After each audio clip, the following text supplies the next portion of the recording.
बिस्मिल्लाहिर्रहमानिर्रहीम अस्सलाम वालेकुम। आज हम डिस्कस करेंगे कि जो प्रॉपर्टी के ऊपर जो टैक्स को इंक्रीज़ कर दिया गया है, उसके ऊपर हम चीज़ों को डिस्कस करेंगे। 7E टैक्स को भी इंक्रीज़ कर दिया गया है। इस किस्म की हम तमाम चीज़ों को डिस्कस इस वीडियो के अंदर करेंगे। आप देख रहे हैं आसान टैक्स, मैं हूँ मोहम्मद अली मुशरफ। चलते हैं अपने टॉपिक की तरफ। सबसे पहले तो आपको बताऊं कि मैंने लास्ट वीडियो में आपको बताया था कि जो डीसी वैल्यू है और जो एफबीआर की वैल्यू है, उसको जो एफबीआर है वो इंक्रीज़ करना चाह रहा है, जो कि 1 नवंबर से वो इंक्रीज़ हो जाएगी। अब उससे होगा क्या कि जो आपकी एफबीआर या डीसी वैल्यू है, वो हमारी मार्केट वैल्यू के तकरीबन अप्रोक्सीमेटली उसके बराबर आ जाएगी। अब आपको मैं पहले बता दूं कि डीसी वैल्यू, एफबीआर की वैल्यू और मार्केट वैल्यू होती क्या है। अब किसी जगह पर ना गवर्नमेंट ने डीसी वैल्यू रखी होती है कि जब आप कोई प्रॉपर्टी सेल करते हैं, वहाँ पर डीसी वैल्यू रखी जाती है कि इस चीज़ की, जो इस जगह की जो मरला प्राइस है, वो 15 लाख है। लेकिन उसी जगह पर अगर उधर उधर डीसी वैल्यू है और अगर वहाँ पर एफबीआर की वैल्यू भी आ जाती है, तो एफबीआर की वैल्यू उस जगह पर होगी 35 लाख रुपए मरला। इसी जगह जो पर्सन अपनी प्रॉपर्टी को सेल कर रहा होगा, वहाँ पर उसकी जो प्रॉपर्टी की कीमत होगी वो 60 लाख रुपए मरला होगी। यानी सबसे कम मरला जो है वो डीसी वैल्यू है, उसके बाद 35 लाख रुपया जो सब एफबीआर की वैल्यू वहाँ पे आ रही है। लेकिन उसी जगह पे जो प्रॉपर्टी सेल की जा रही है वो 60 लाख रुपए मरला है। ये तीन किस्म की हमारे पास आगे वैल्यू आती थी और हर किसी के ऊपर हम टैक्स अलग-अलग पे कर रहे थे। लेकिन अब एफबीआर ने 54 सिटीज़ के अंदर, आपको मैंने लास्ट बताया था, अप्रोक्सीमेटली 54 सिटीज़ के अंदर क्या कर दिया, प्राइजेस को बहुत ज़्यादा इंक्रीज़ कर दिया। 80% से भी अबव तक इंक्रीज़ कर दिया होगा। यानी अगर आपकी वैल्यू मार्केट में 60 लाख है, तो एफबीआर की वैल्यू भी वहाँ पे ऑलमोस्ट 50-55 के करीब उन्होंने रख दी है, ताकि आपको जो टैक्स है वो ज़्यादा से ज़्यादा पे करना पड़ेगा। अब इसके अंदर होता क्या है कि जो लोग अपनी प्रॉपर्टी को सेल करेंगे, अब उनको जो टैक्स है पहले कम पे करना पड़ रहा था, अब उनको टैक्स जो है वो ज़्यादा पे करना पड़ेगा। क्योंकि पहले लोग क्या करते थे, अपनी प्रॉपर्टी को जब सेल करवाते थे, मार्केट वैल्यू अगर किसी प्रॉपर्टी की 60 लाख है, तो वह एफबीआर की वैल्यू पे टैक्स पे कर देते थे, जो कि 40 लाख या 50 लाख के 35 लाख के राउंड अबाउट होता था। उसके ऊपर टैक्स पे करते थे और प्रॉपर्टी अपने नाम पे ट्रांसफ़र करवा लेते थे। लेकिन अब एफबीआर ने क्या किया कि जो प्रॉपर्टी की वैल्यू है वो मार्केट वैल्यू के तकरीबन उसके पास पास उन्होंने कर दिया। अब इससे क्या होगा कि जब कोई प्रॉपर्टी सेल की जाएगी, उसका 236C टैक्स भी इंक्रीज हो जाएगा।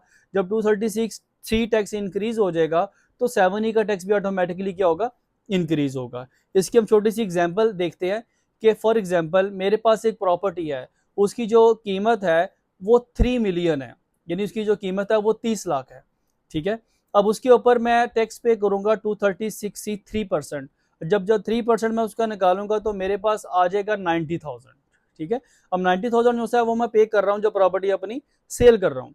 अब उसके बाद आ जाता है 7E का टैक्स। 7E का टैक्स क्या होता है, बेसिकली 7E का टैक्स उस पर लगाया जाता है जब जो प्रॉपर्टी, यानी किसी पर्सन के पास 25 मिलियन से अबव प्रॉपर्टी अगर है, तो एक उसकी मखसूस कुछ प्रॉपर्टीज होती हैं, उसको एग्जेम्प्ट करने के बाद अगर बाकी जो मालियत है वो 25 मिलियन से ज़्यादा हो जाती है, तो उसके ऊपर 1% आपको एफबीआर के रेट के मुताबिक टैक्स पे करना पड़ता है। ठीक है। इसके ऊपर हम अलहदा से एक लेक्चर बनाएंगे कि 7E टैक्स किस किस प्रॉपर्टी पे लगता है, किस किस प्रॉपर्टी पे नहीं लगता। वो लेक्चर हम बाद में इसके ऊपर डिस्कस करेंगे। ये एक प्रॉपर एक लेक्चर है इसके ऊपर। अभी मैं आपको सिर्फ इतना एक्सप्लेन करूंगा कि 7E का जो टैक्स है वो कैसे निकाला जाता है, कि जो आपकी डीसी वैल्यू होती है या एफबीआर की वैल्यू होती है, उसका 1% जो टैक्स होता है वो हमारा 7E टैक्स कहलाता है। यानी हम एग्जांपल लेते हैं कि 3 मिलियन के ऊपर हम 1% जब निकालेंगे तो हमारे पास आ जाएगा 30,000।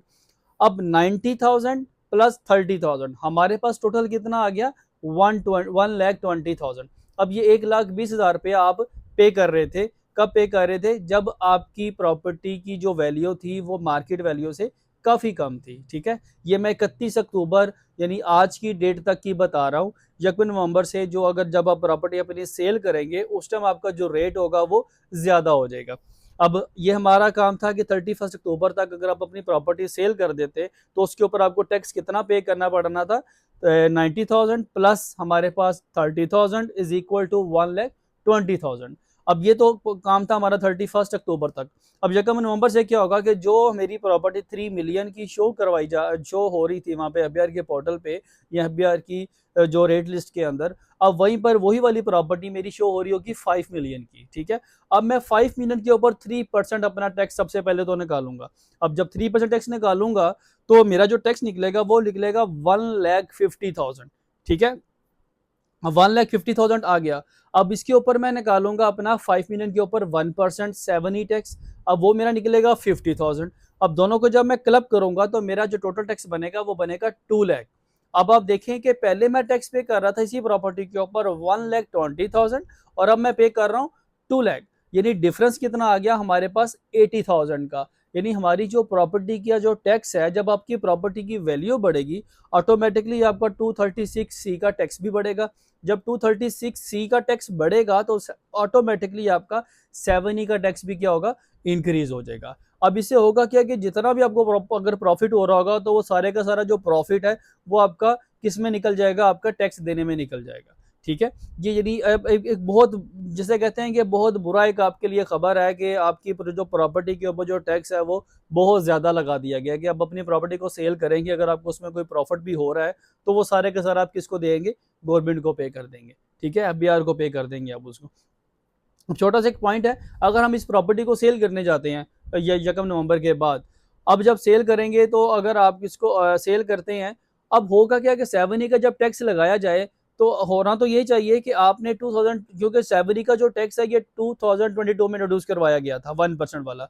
अब जब अपनी प्रॉपर्टी को आप 1 नवंबर में सेल कर रहे हैं यानी 31 अक्टूबर के बाद सेल कर रहे हैं, उसके ऊपर जो आपको 7E का टैक्स देना पड़े, आई थिंक सो 2022 का आपने जो सर्टिफिकेट आपको मिला हुआ है, 2023 में जो मिला हुआ है 2024 यानी जून तक आपके पास जो सर्टिफिकेट है उसके मुताबिक आप उसको पे करें। लेकिन आप ऐसा नहीं कर सकते, आपको कहा जाएगा कि जी आपकी जो मौजूदा रेट लिस्ट है उसके मुताबिक आप अपनी वैल्यू निकालें, उस वैल्यू को निकालने के बाद फिर अपना 7E टैक्स को पे करें। अब इसी तरह यानी आपको बहुत ज़्यादा भारी टैक्स जो है वो एफबीआर को पे करना पड़ेगा। आई थिंक सो इस लेक्चर के अंदर आपको काफ़ी तरीके से अच्छे तरीके से समझ में आ गया होगा कि 236C टैक्स और जो हमारा एफबीआर की जो वैल्यू है और मार्केट वैल्यू बहुत ज़्यादा करीब करीब पहुंच चुकी है।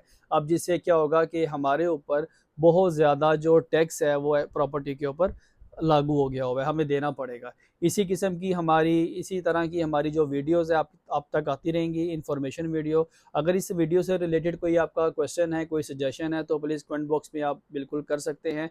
नई वीडियो के लिए इंशाल्लाह आपके पास दोबारा फिर हाजिर होंगे, तब तक इजाज़त दें। अल्लाह हाफिज़।